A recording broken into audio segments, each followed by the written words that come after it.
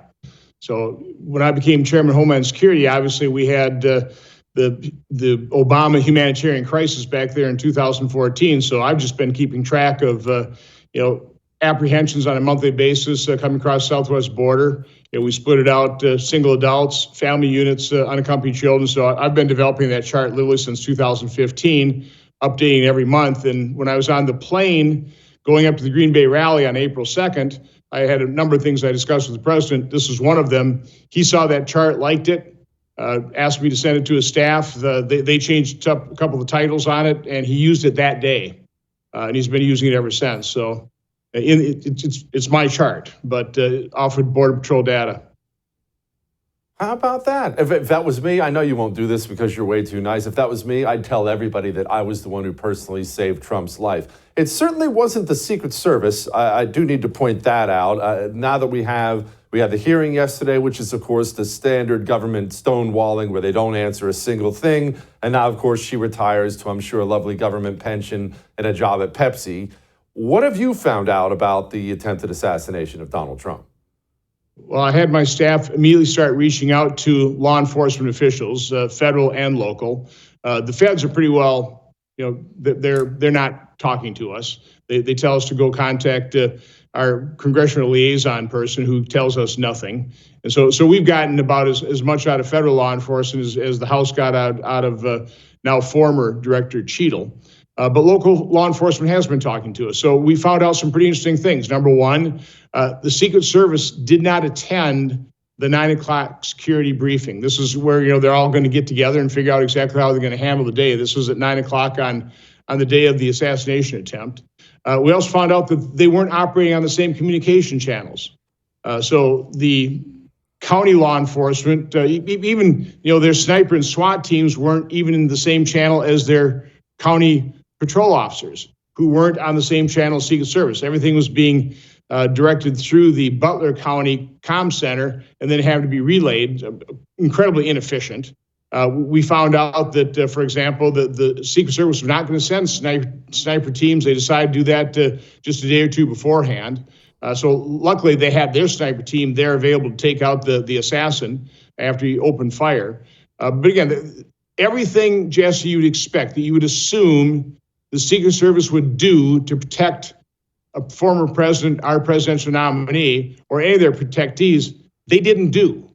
And so there's so many unanswered questions. I released our preliminary findings just hopefully to prompt more people to come forward. We need more eyewitness accounts from the public.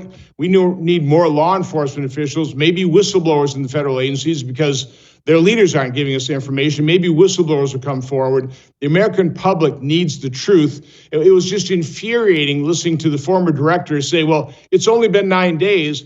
Every time I heard that, I said, no, it's been 9 days. It's been 9 days. How can you not know this?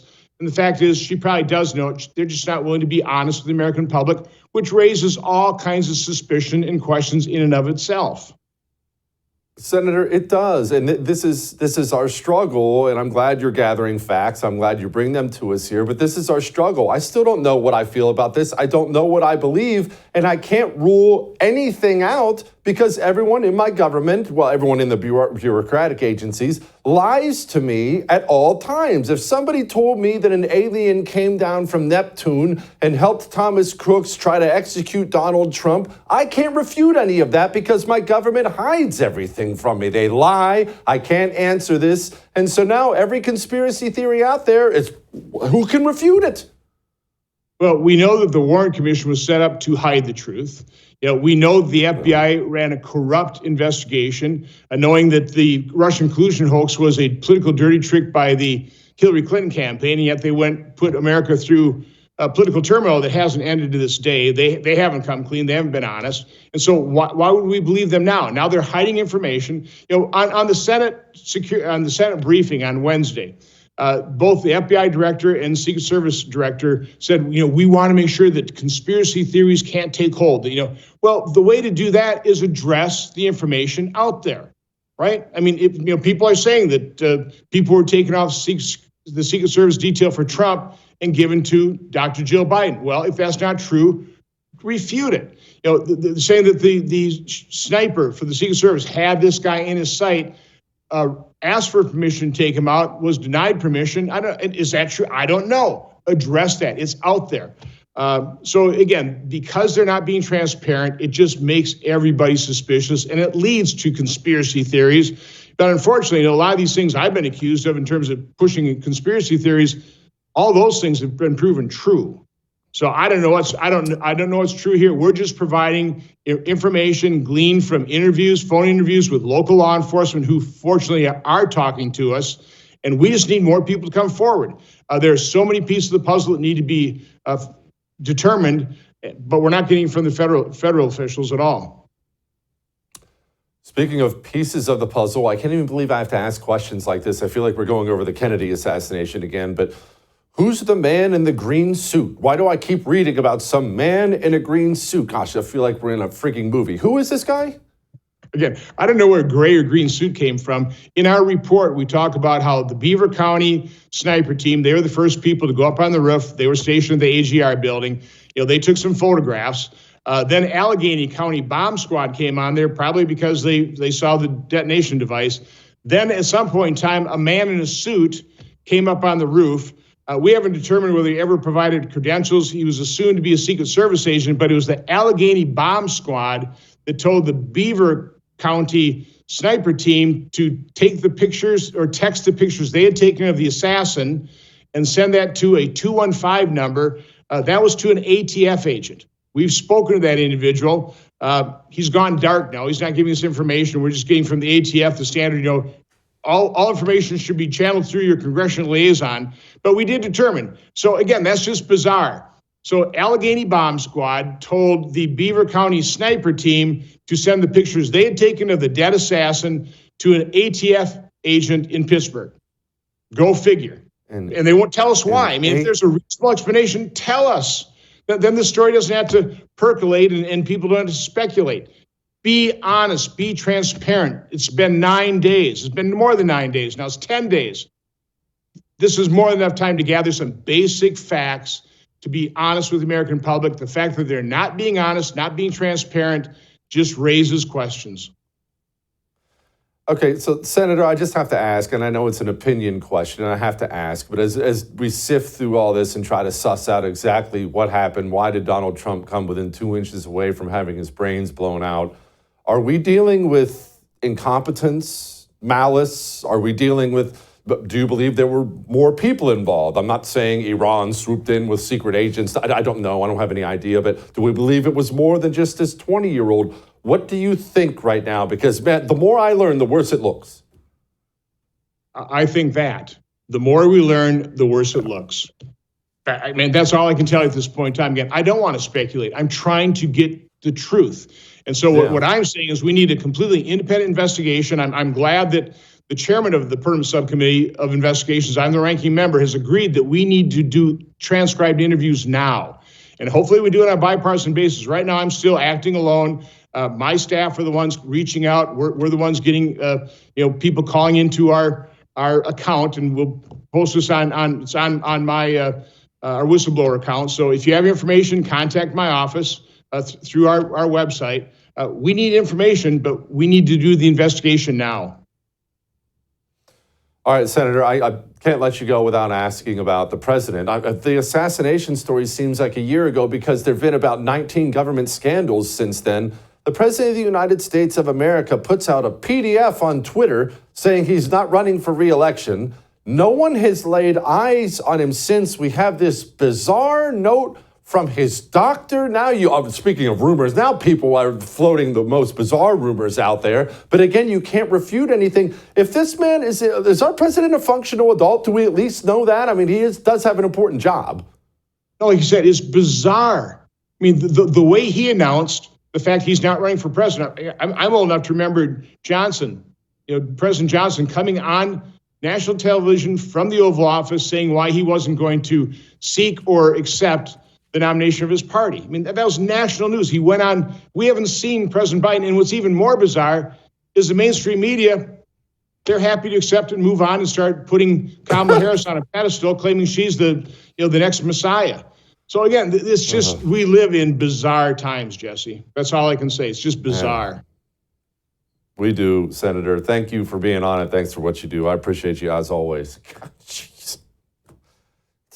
A friend of mine, Bridget Fedesi, put out something on social media. I think it was last night, and it was so true. She said the president, he just resigned by a letter, and we haven't seen him. We don't even know if he's alive, and it's like the third weirdest thing that's happened in the last 10 days.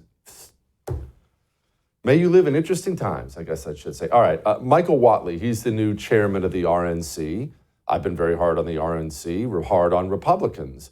Let's talk to him about the plan. That's what we're going to focus on. What's the plan? I don't want hopeful poll numbers and stuff like that. What's the plan to win in November? What's the plan to overcome Democrat things that Democrats... What is the plan? Is there a plan?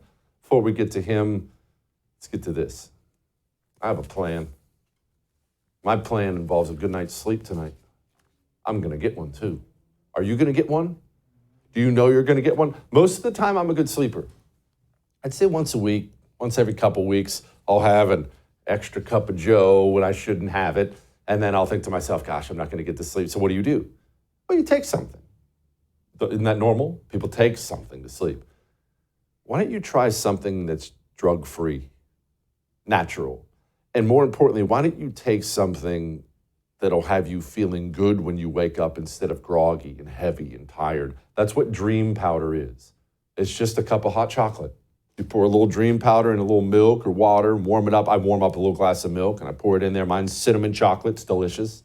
And as I'm going to bed, reading a book, watching something with the wife, I'm just sipping on a cup of hot chocolate and then I'm out. But that's not the most important thing. The most important thing is when I wake up, I feel so good. I don't feel heavy. Shopbeam.com/Jesse Kelly gets you 40% off. Go try it. We'll be back.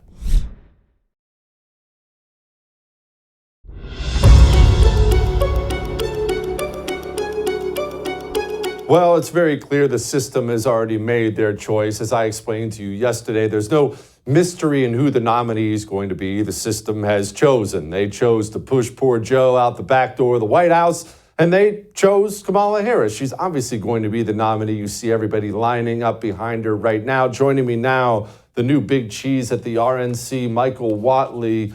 Michael, I'm assuming that this is not exactly any kind of a shock to the RNC, and y'all were prepped and ready to go blasting away at Kamala Harris. Yeah, look, and really what it does is changes absolutely nothing. I mean, the Biden-Harris campaign, the Biden-Harris administration, she has been there side by side with him on every single decision that they've made. When you talk about inflation, it is because of the inflationary spending policies that she fully embraces. You talk about their weakness on the international stage. She fully stands by it. Even the fact that she's not going to be with Prime Minister Netanyahu when he does his appearance before Congress tomorrow. But nothing is like the border czar, Kamala Harris, who led the charge to dismantle the most secure border that we've ever had and allow 10 million illegal immigrants to come across that border. We don't know who they are. We don't know where they are. We don't know what they're doing. But we know that even Biden's own administration, his own FBI, says it's a clear and present danger to a country. She is going to double down on every single one of those policies. And I think she's going to own Joe Biden and the Biden-Harris failures across the board. Is there value, campaign value, in focusing on the fact that she covered for Joe Biden's very clear cognitive decline? I understand elections need to be made about the big deal, inflation, immigration, obviously, as you just did right there. But look, this is what this woman did. She bent over backwards the last 3 years to cover for the fact the sitting president is not a functional adult. Now, that matters to me, but does it matter to the undecided independent? Is that something you even dive into? I think it does. I think it's really important. I mean, she basically told the entire world that he was fine, that he was sharp as a tack, that he was running circles around his staff. You know, at what point did they decide that he is no longer sharp as a tack and that he's, you know, physically incapable of running for president again? At what point did they make that call that they're going to ignore the will of 14 million primary voters on the Democratic side of the aisle and go with somebody who never won a single state in the 2020 primary and never won a single state in the 2024 primary? God, it's just amazing when you put it like that. She's never done anything. Okay, but one thing she has done, especially over the last 48 hours, is raise gobs of money. Now, that's not exactly her prowess. Clearly, the money was lined up and ready for her to become the next chosen one. But you, to your credit, have been raising great money since you took over. Fundraising was in the toilet, and you stepped in and stepped it up for the RNC. How'd you do that? Well, look, since President Trump became our nominee back in March, we've raised over $400 million. And it is really a testament to two things. Obviously, we've got a lot of great people that are working on that 24/7. But we've got President Trump. I mean, and the guy is absolutely a fundraising juggernaut. And the American people are not just voting for him in the primaries, not just voting for him and supporting him in this general. They're voting with their wallets. They are there. You know, we are seeing, you know, 95% plus of all of our donations are coming from small dollars, you know, $200 or less. And we're seeing about 30% of all of our donations are coming in from first-time donors. You know, so that really opens up an entirely new universe of people that are saying, I support this guy, and I'm going to stand up and support it. On the other side, look, the Democrats are going to have a ton of money. They always have a ton of money. They spent $150 million over the last couple months trying to knock out President Trump, and all he's done is gone up in the polls. So I will take, you know, our campaign discipline, the fact that every dollar that we raise is being spent on two things and two things only. We're going to get out the vote, and we're going to protect the ballot. That's where we're spending our money, and I feel very comfortable that we're going to have the resources we need to get our message out to every American voter. Everyone talks about election integrity now. Of course, that's how you have to put everything. But it is a big deal, making sure, especially in these swing states, Pennsylvania, Wisconsin, Michigan, making sure everything is on the up and up because people don't trust their election process. Are you on that? And if you are, what does that mean? We are on it all day, every day, and I can tell you and all of your watchers and listeners, this is the number one priority for the RNC. This is what we are working on around the clock. That there are really two things that you've got to take a look at when you talk about election integrity. First, you've got to get the rules of the road the right way. So in every state, we want basic rules, right? It is illegal in all 50 states for somebody who's not a citizen to vote. We want to make sure that every state is going to enforce that. We want voter ID. We want the states to clean up their voter rolls. And in states where we've got mail-in balloting or absentee balloting, you got to have basic protections in place. Things like a signature requirement, a witness requirement. We want those ballots in a mailbox, not a drop box. And we want them in before Election Day. You know, this is not election denialism. These are not conspiracy theories. These are basic protections that we've got to have in all 50 states before the voting starts. The second thing that we want to do is you got to be in the room. You got to be in the room whenever a vote is being cast, whenever a vote is being counted. So right now we've got a nationwide campaign. ProtectTheVote.com is the website that we've set up. We're asking 100,000 people all across the country to go to ProtectTheVote.com, sign up. We're gonna bring you in, we're gonna train you, and we're gonna deploy you to serve as an observer in your election places, in your towns, because I would rather have a police car parked in front of a storefront window than call them after a rock gets thrown through it. And our approach is very proactive, and we want to be in the room whenever they're counting and whenever they're casting the votes. I like that. I'm glad to hear it. Michael, I appreciate you, sir. Thank you very much. ProtectTheVote.com. ProtectTheVote.com. You want to dig in? Might be a way for you to dig in. I want you to dig in on your cell phone right now, too. Who do you have this cell phone with? Let's put it this way, who do you make a payment to every single month? Do you pay dirty commies every month? You know Verizon hates you. Their corporate board, their policies. Go look up Verizon and DEI, ESG. You happy to be supporting that with your money? My phone company doesn't do that. Pure Talk. I'm on the same 5G network you're on. I don't drop calls. I pay half of what you pay. Same cell phone number. Pure Talk's CEO is a veteran.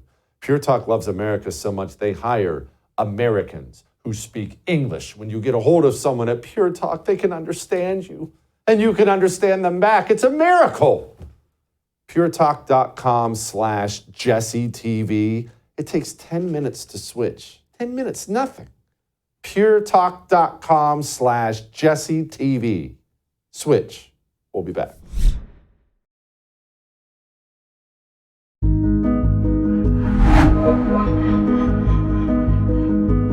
Well, this was interesting.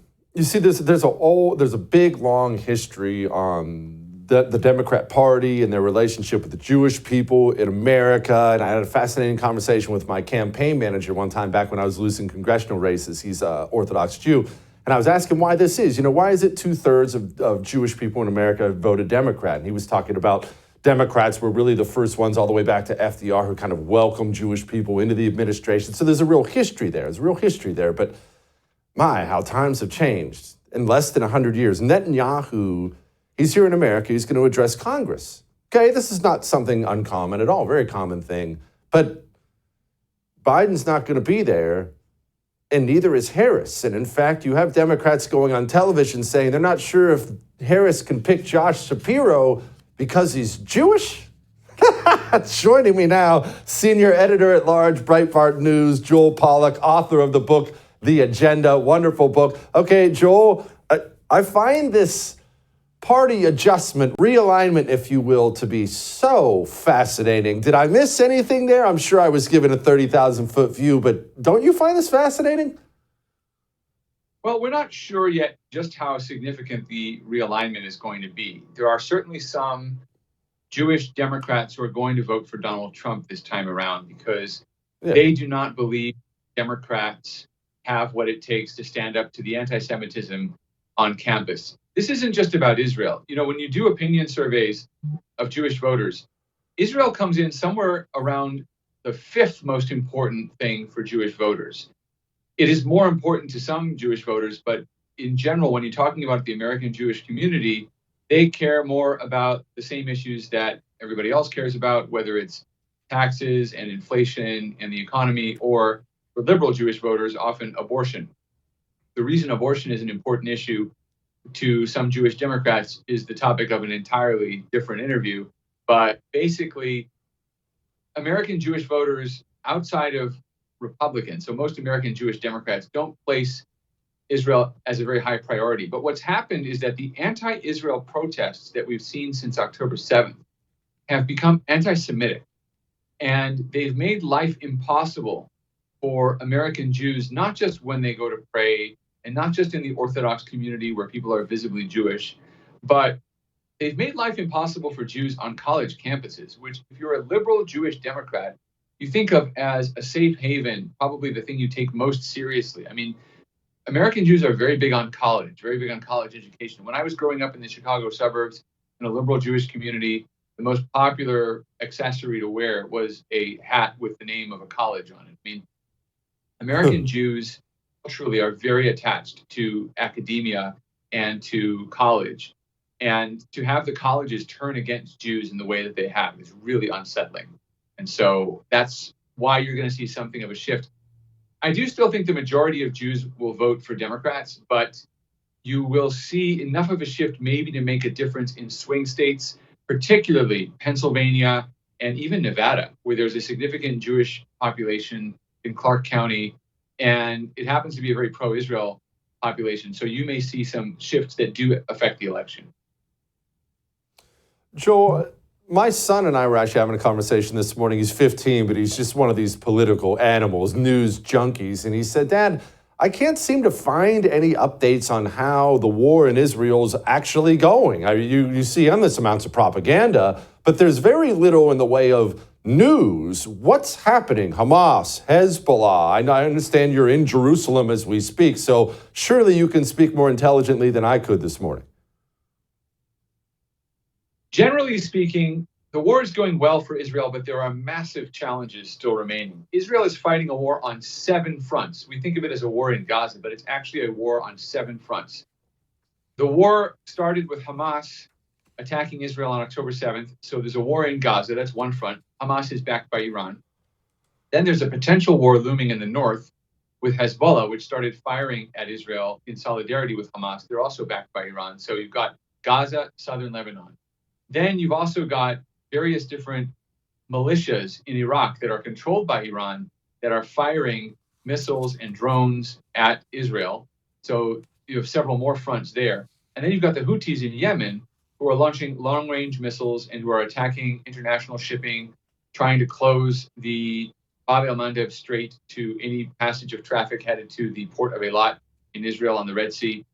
All of these groups are backed by Iran. Iran is using 7 different terrorist proxies, basically, to fight Israel. And so Israel is dealing with these threats one by one. They've dealt with Hamas. They're ready for war in the north with Hezbollah if it comes to that.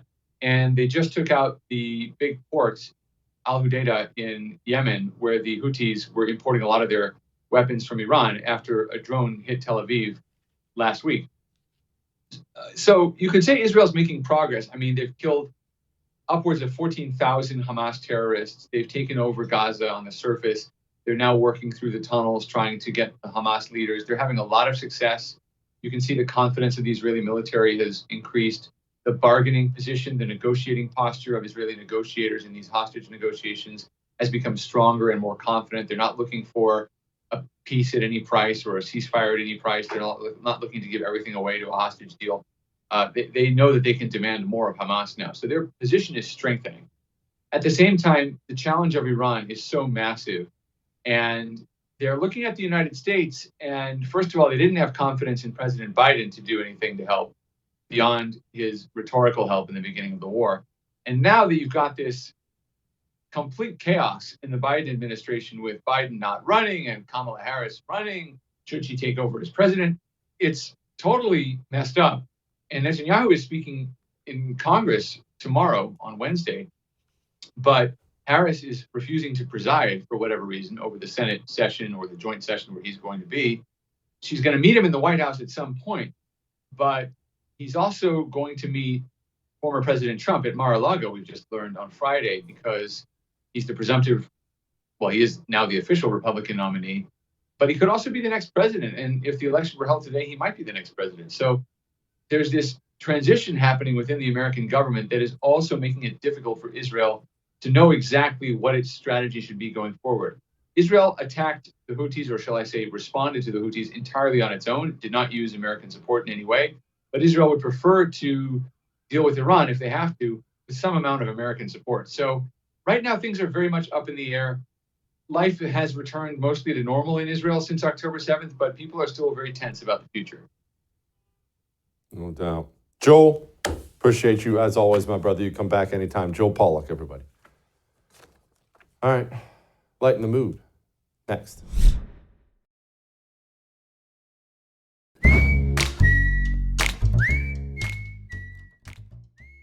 All right. It is time to lighten the mood. And you know that bicycle people are just the worst. They're the absolute worst. You know that you're going slower than the cars, right? So there's no need for all of you to line up 20 across in the road and force me to do 15 in a 35. You understand how inhumanly rude that is? Anyway, I'm not going to go off on a tangent here. I'm just going to say, whenever one of these entitled cyclists gets what's coming to him, I find it hilarious.